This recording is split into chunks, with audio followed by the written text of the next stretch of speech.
Hey everyone, this is Adam Pascarella, and welcome to episode 3 of The Power of Bold.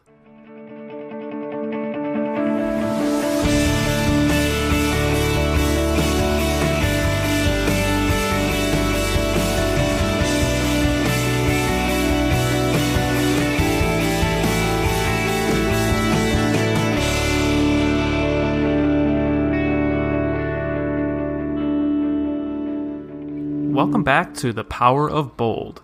My name's Adam Pascarella, and I'm here to offer actionable insights to help you take risks and live life to the fullest. I'm also here to document my experience leaving my white-collar job to start a startup. I'm really thankful that you've taken time out of your day to listen to my podcast. If you're like me, you've searched around but haven't exactly been able to find the podcast that fits the mold of how to take chances or risks in life. Sure, podcasts may talk about the why, but I wanted to create a podcast that focuses on actionable insights. Like I said last episode, I've read way too many self-help and business books, yet I didn't have the courage or willpower to act to change my life. Now, I can't really force you to act, but I want to do everything that I can to convince you that acting's in your best interest. And I also want to provide some tips and strategies to make action that much easier. So, like I just said, in this podcast, I'm really going to talk about what I'm doing, the company I'm building, and the mistakes I made and successes that I have. Selfishly, this podcast is somewhat self-therapeutic for me. It's really forcing me to get out of my comfort zone and provide some updates to all of you as I go about my entrepreneurial journey. I'm really excited for what's coming next, and I'll definitely keep you informed. So this is the third episode out of many to come, and I'm excited to share my insights with you. As always, you can tweet at me with any questions or comments you have. My Twitter handle is @apascar, A-P-A-S-C-A-R. And also, feel free to leave a review for this podcast and subscribe if you like what you hear. So here's the agenda for this episode. I'm going to go over some of the key concepts from the first couple of episodes, and then I'm going to dive into reviewing a book that I've enjoyed reading and rereading for the past several years. It's Felix Dennis's book, How to Get Rich. So before we get started with this episode, I want to quickly discuss what we learned in the first 2 episodes. In the first episode, I spoke about my background, I gave the general purpose of the podcast, and then we spent a good amount of time talking about whether you're in a slump, and if so, how to get out of it. Beyond that, we also looked at some case studies, including those of Tony Hsieh, the founder of Zappos, Hugh Hefner, the founder of Playboy, and my personal situation when I was at my old job. And we looked at all 3 of the case studies to figure out how to get out of a rut. After looking at those case studies, we talked about several steps that you can take, and the first step is actually understanding whether you're in a slump or not. I suggested a couple of questions that you should think about. And some of those questions are whether your routine varies much day to day, whether you're excited to go to work, whether you're taking on new responsibilities at work. And so if you want to hear all of the questions I suggested, I really suggest you consult my first episode. Now, beyond this first step, I then suggested that we look at your routine and think about ways to change it up. And some of the ideas to change up your routine included joining a club, going to a networking event not in your industry, starting a side project or side hustle, or taking on even more responsibility at work. Now, the second episode focused on networking, and I specifically spoke about networking events. We spoke about the importance of networking in general to start off, and then we segued into whether networking events themselves are overrated, and then we talked about other steps you can take to build your network. After that, we discussed some actionable insights that you can take to your next networking event. And specifically, I mentioned the importance of focusing on others' goals and desires, picking the best venue for you, and we talked about the importance of following up. With those 2 episodes behind us, let's move on to the heart of episode 3. I want to have a pretty regular segment reviewing self-help books, books on entrepreneurship, and other nonfiction books that we can leverage to help us go beyond our comfort zones. Now, before I quit my job, I read a lot of books about entrepreneurship. I was looking for inspiration to try to start something new and also for ideas for potential businesses that I could start. Essentially, I was looking for validation that what I wanted to do is something that people have done before. And so I started thinking about entrepreneurship in 2010 when I was in Egypt studying Arabic with the State Department. On the trip, I brought along Richard Branson's book, which is called Losing My Virginity, and I was inspired by his story of creating a massive empire from nothing. And the fact that there was a Virgin megastore in Cairo really inspired me even more. I thought, wow, this is something that he built, and it even had an impact all the way in Egypt. I read a lot of internet articles telling you to follow your bliss and to take a chance. But one of the books that was inspirational, it was functional, and it was even funny is Felix Dennis's book, How to Get Rich, and we're going to talk about that on this episode. Now, the book was originally published in 2006, and I first came across it after reading a Forbes article where the reporter interviewed Felix Dennis, and this was in the Forbes list of world's billionaires. When I initially saw the title, I was taken aback. He chose a very forward and blunt title for the book. But after getting into it and reading it through, I found it to be an inspirational story of an entrepreneur who really had no distinct or special skills, yet he made things happen and became massively wealthy. So for those listeners who suffer through imposter syndrome, and that includes me, it's a really reassuring and inspirational book. Now, before we get into the substance of the book, I want to spend a few moments just talking about Felix Dennis. While most Americans think of Richard Branson when they think of famous British entrepreneurs, Felix Dennis is one of the most successful British entrepreneurs whose companies still operate in America. So starting from the beginning, he was born in 1947 in northeast Surrey County, England. His father abandoned him when he was young, and the story really goes that his father walked out the door to buy cigarettes, but he actually went to Australia and he was never to return. Because of that, Felix Dennis's grandparents raised him. When he was young, he had to take a good number of odd jobs to pay his rent. And besides these odd jobs, he was always interested in music. He even formed several R&B bands when he was young. So Felix made the majority of his wealth through work in the publishing industry. And for Americans, he's most well known for creating Men's Fitness, Maxim magazine, and The Week. He was also known for creating some of the first magazines covering the computer industry, and he also created some gambling magazines. His fortune was estimated at around $800 million, which is quite a chunk of change for a serial entrepreneur. So as for some interesting other facts about him, he really wanted to be an R&B singer instead of a publisher. But he had a meeting with John Lennon, and Lennon told him that he wouldn't be successful. Felix also noticed that young students were lined up to see Bruce Lee films in the United Kingdom. And so after that, he started a magazine called Kung Fu Monthly. And the magazine eventually sold millions of copies in 17 countries.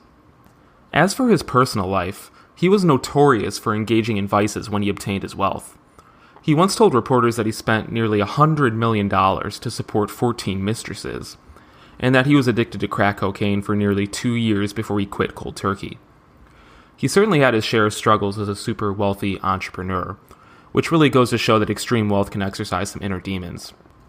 Moving away from his vices, Felix was known for funding the planting of millions of trees on his estate, and for being a renowned poet. He was really known for those two things in the latter part of his life. So in addition to How to Get Rich, he published another book for entrepreneurs called The Narrow Road, and it's essentially just a collection of lessons for would-be entrepreneurs. Ultimately, he died in 2014 of throat cancer. Now, as for the book itself, it's really an inspirational journey, in addition to providing some useful tips on how to succeed as an entrepreneur. It's not really a step-by-step guide, but he uses his own experience to inform the reader on how they can make it. His candor really comes through the page, and I greatly appreciated his honesty about the difficulty of starting something and becoming an entrepreneur. He says in Chapter 9 that the chances of anyone reading the book and then becoming rich are actually minuscule. He says the vast majority of readers are far too nice, comfortable, and sensible. This message seems even more relevant today. There's really so much talk about pursuing your passions, starting a business, changing the world, and putting a dent in the universe. All of this is fine and great. We really need entrepreneurs to push the envelope, innovate, create jobs, things like that. But notwithstanding that point, he makes a point of emphasizing that getting rich is a difficult road. Looking at the numbers themselves, few succeed in obtaining massive wealth. The pursuit of wealth may bankrupt you, it can destroy your relationships with the ones you love the most. And even if you do become excessively wealthy, there's always the fear that you may lose that wealth, and so your stress increases. Ultimately, he says that the rich aren't happy, it's hard to trust people, and even getting rich may create some resentment from friends and family. As far as the level of candor in the book, I'd argue that it comes close to Ben Horowitz's The Hard Thing About Hard Things, and I'm planning on reviewing that book in a future episode. Now, another great attribute about the book is that there are some good practical lessons for those individuals wishing to start and scale their own business.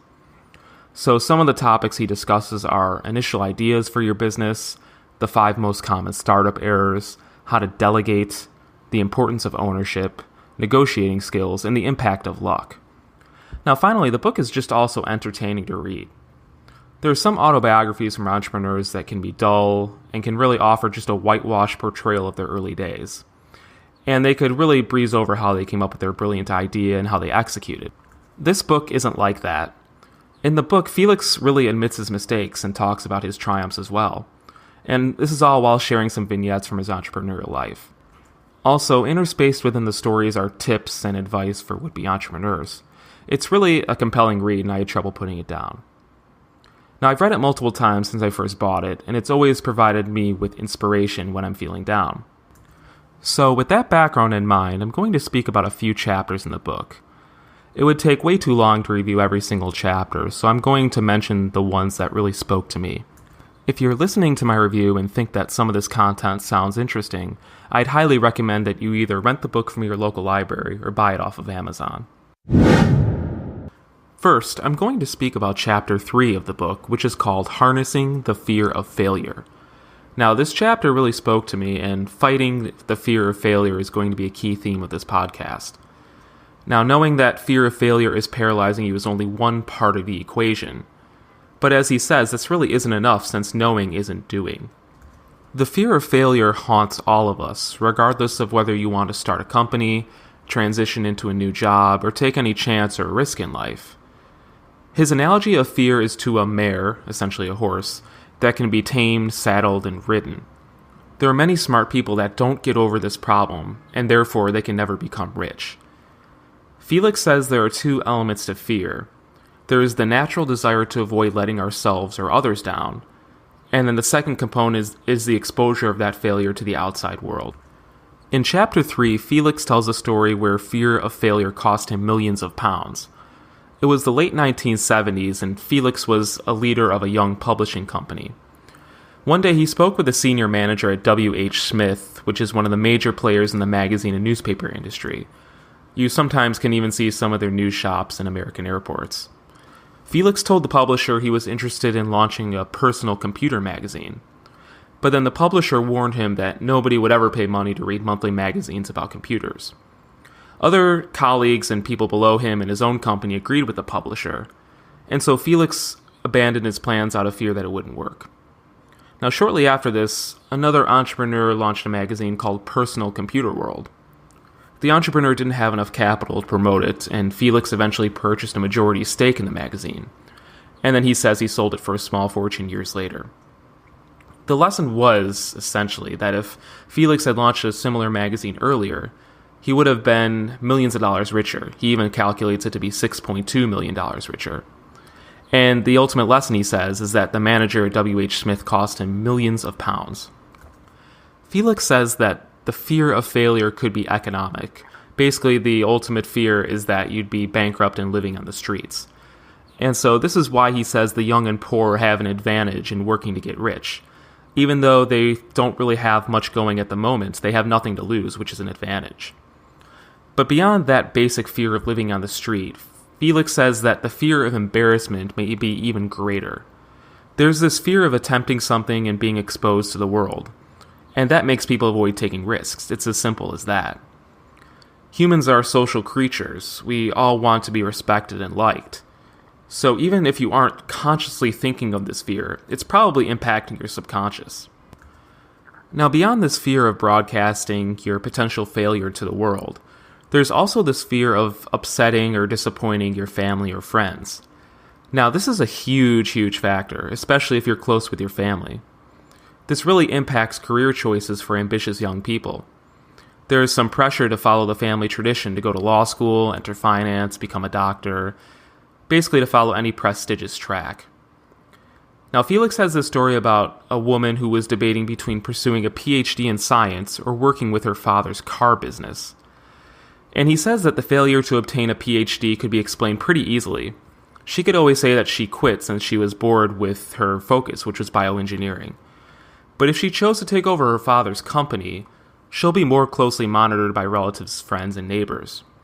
And so, considering both of these sides, the woman chose to obtain her PhD. Felix said that she was a competent bioengineer and enjoyed her career. but she's told him on more than one occasion that she regrets not taking up her father's offer. There was this fear of failure in the public's eyes that held her back, and so Felix says that she'll never get rich. Now, somewhat associated with this is something I often saw in the legal field, where people went to law school because of expectations from friends or family, and this led to general dissatisfaction and feelings of unhappiness. So really, Felix says that there's one response we should take with this attitude of the fear of failure, and the response can be summed up with one phrase repeatedly stating. He says the phrase is, "To hell with them, let's go." The point is that to get rich, you must grow a mental armor, and the armor can't be so thick to blind you from well-constructed criticism and advice from friends or family, and it can't be so thick to cut you off from them. But it still has to be thick enough to brush off some snickering and mockery from your failures, or even some envy if you do become successful. Essentially, you have to brush off the schadenfreude, and this is a lot easier said than done. That's a quick summary of Chapter 3, and I found it really helpful in helping me fight my own fear of failure. Now, after Chapter 3, we're going to look at Chapter 4 and 5. Chapter 4 is called The Search, and Chapter 5 is called The Fallacy of a Great Idea. Now, this is an insightful chapter on how to get started on getting rich, and Felix has some interesting thoughts about careers, and that's how he starts Chapter 4. He says that if you want to get rich, one of the worst ways is by climbing the greasy pole. That's the way he describes it. Essentially, what he's saying is one of the worst ways to get rich is climbing up the career ladder. Now, I think that there are some exceptions, especially for people involved in finance, consulting, the legal industry, and some in the medical industry. But for the most part, I think he's right. He argues that a salary has an attraction and addictiveness all of its own. He even says that a regular paycheck and crack cocaine have that in common. The longer that you stay in a job and working for other people, your desire to take risks decreases, and this was a huge point that really spoke to me. I wanted to try starting a company and knew that my risk tolerance would decrease, especially since I was being well compensated at my old job. The golden handcuff syndrome is a real thing. Felix has an interesting story about one of his writers for a magazine he had called Star Hits. It was a pop culture magazine in the US. Felix had quite a skilled editor at the magazine, and this editor could really get any backstage passes that he wanted, and he and everyone else enjoyed their work at Star Hits. But one day the editor approached Felix and said that he was going to leave and actually try to become a pop star. Felix offered him more money and benefits, but the editor ultimately refused. The editor trusted his gut, and he eventually started the Pet Shop Boys, which was a UK pop duo, and the Pet Shop Boys eventually made the cover of Star Hits itself. This editor fought fear, he took a risk, and it really played out well for him. And Felix says that the ability to live with and embrace risk is what sets apart winners and losers in the financial world. He says that to become rich, you're not really looking for a career per se, except as a launching pad to familiarize yourself with a particular industry, and to tide yourself over until you make a move. He really says this is like a reconnaissance mission. A job is a means and not an end in and of itself. Now, as I said, Chapter 5 is called The Fallacy of the Great Idea, and Felix talks about ideas for startups and small businesses, and he's firmly in the camp that these ideas are overrated. Like many investors and entrepreneurs, Felix argues that while the idea itself isn't irrelevant, execution is far more important. He actually compares good ideas to Nike shoes. He says that Nike shoes help athletes who possess them, but alone, they're nothing but an overpriced pair of shoes. Shoes don't win, athletes actually do. In this chapter, he also talks about the power of emulating ideas and then executing brilliantly. As just one example, he spoke about how the men's magazine FHM overcame a rival in Britain by executing with confidence. And from that story, he said the lesson is if you want to be rich, you can watch rivals closely and never be ashamed to emulate a winning strategy. Nobody cares whether an idea is quote-unquote right, except for the people who came up with it. There's also an interesting part of this chapter where Felix talks about Apple and Steve Jobs.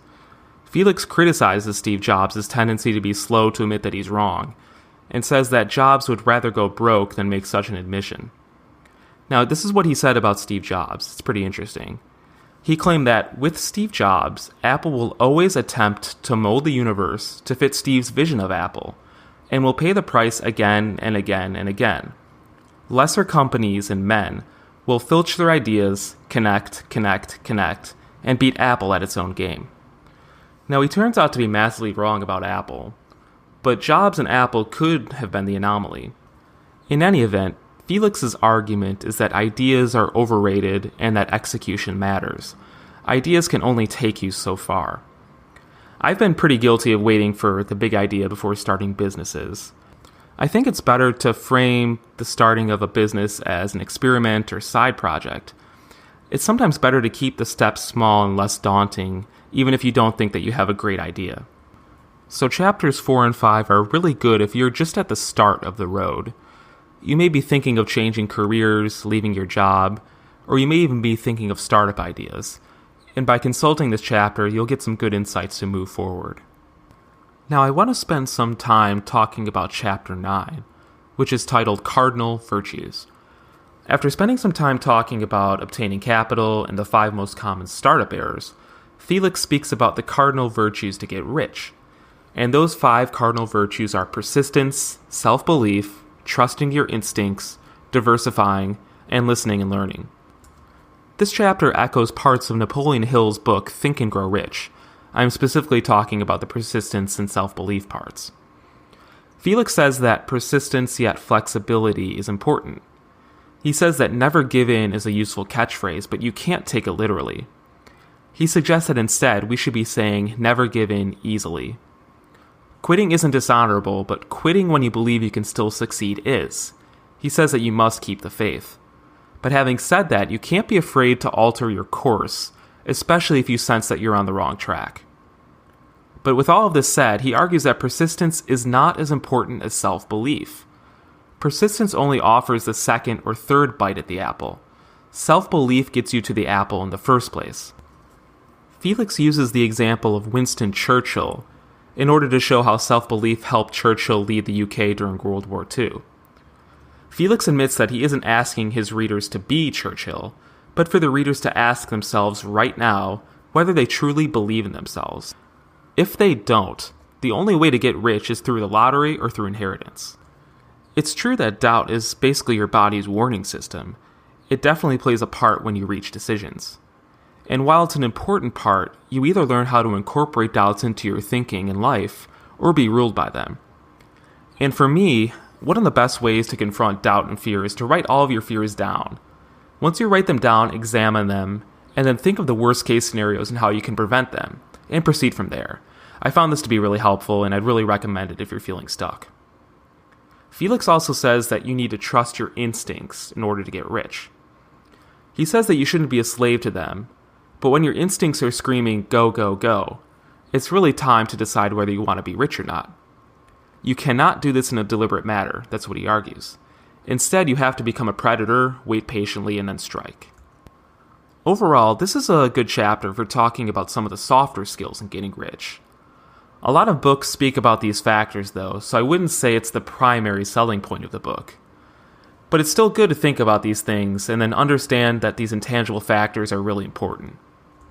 Finally, I want to talk about chapter 15, which is called The Power of Focus.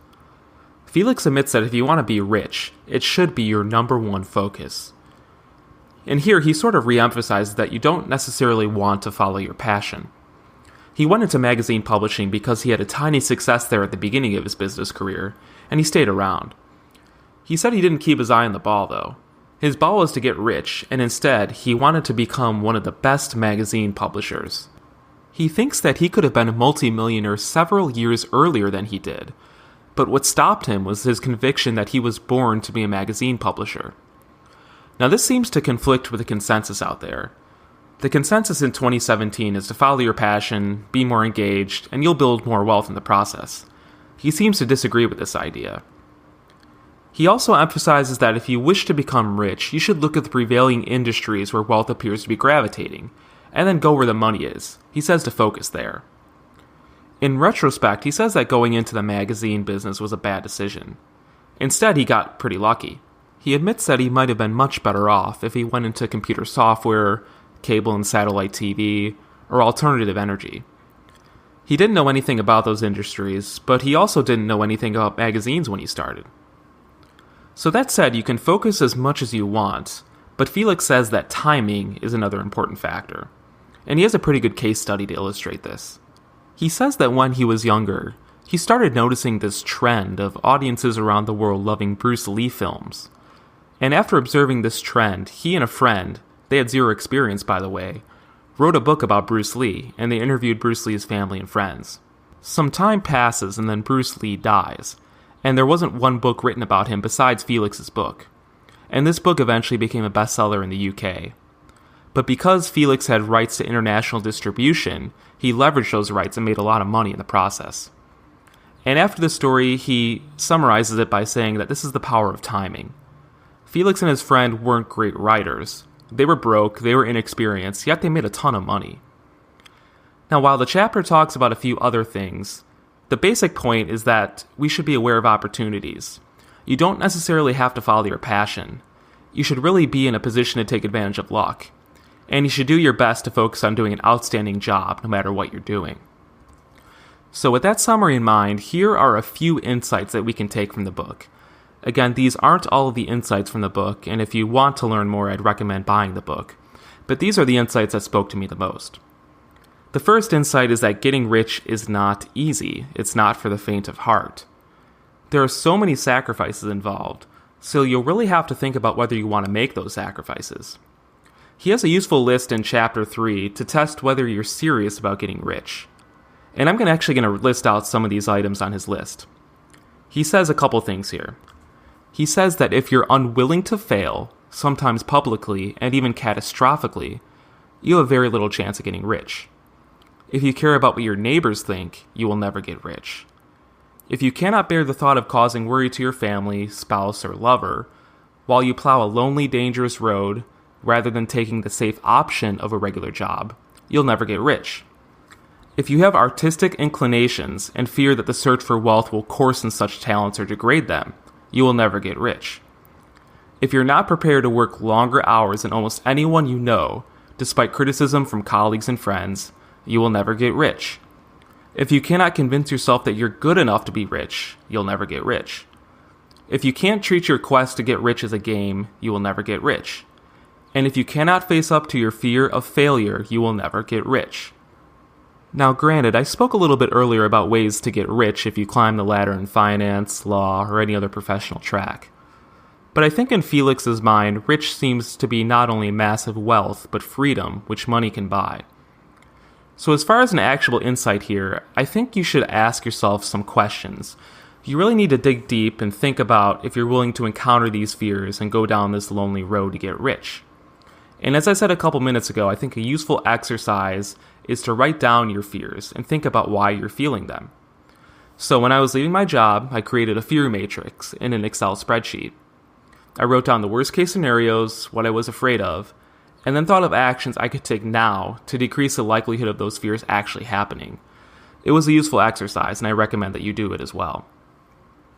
So now next, according to Felix, the search for passion isn't as important as finding an opportunity and executing. While passion may matter if you want a regular career, it doesn't matter nearly as much if you're just trying to get rich. Because of this, you really need to keep your eye out for opportunities, and also for needs and problems to solve. I slightly disagree that passions don't really mean anything. It can be easier to work on something that you're interested in. I don't think passion and opportunity are mutually exclusive all the time. But nevertheless, his argument dovetails into the complementary idea that ideas don't really matter. His emphasis is on execution and action. And this is something that really tripped me up while I was in my old job. I felt I needed the perfect idea before I tried side projects or even thought about leaving my job. And I'm going to have another entirely separate episode on ideas and starting a business or side hustle.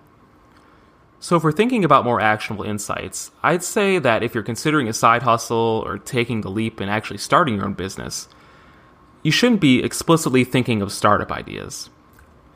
I think it's more important to notice problems that you observe in your own life and other people's lives. If that problem is in an area that you feel passionate about, so be it. But otherwise, passion doesn't seem to be a necessary requirement. It can definitely help, but it's not a requirement. So I'd recommend taking some time during your day and trying to notice what you think is broken or missing in your life or in other people's lives, and then write it down. This is similar to the idea of building up your idea muscle, as James Altucher recommends. And finally, the bottom line is that you'll need to take action, preferably as soon as you can. It's too easy to imagine yourself as being rich. It's actually much harder to execute and take action. I think in actuality, Felix would argue that this is good. The pursuit of wealth can lead to extremely dire consequences, as I've discussed. So one route is to drop everything and just go for it. I think Felix would probably favor that path. He'd argue that you need to take this leap of faith, essentially burn the boats behind you, and go all in. But there's another compelling option, and that's to experiment on the side, basically embracing the side hustle. This is a pretty easy way to hedge your risk and learn while you still have an income. Now, I don't know if Felix would necessarily approve, but it's definitely an option. So as far as actionable insights, I'm not going to tell you exactly what to do with your money and future career goals. If you want to get rich, I'd suggest starting right now, maybe with executing on your ideas for a side hustle at first. You could set up a landing page, try to sell customers on a potential idea that you have, or maybe get out of the building and talk to people. Move beyond the idea in theory and start executing. But if you want to go beyond the side hustle phase and leave your job, you have to consider that as well. While it's definitely risky, it can work out, as long as you understand the risks and are aware of your financial situation. So ultimately, this review has been focused more on general insights from the book, rather than specific details about how to start and grow a business, for instance. But if you're interested in doing that, I'd recommend that you pick it up. So that's it for the review.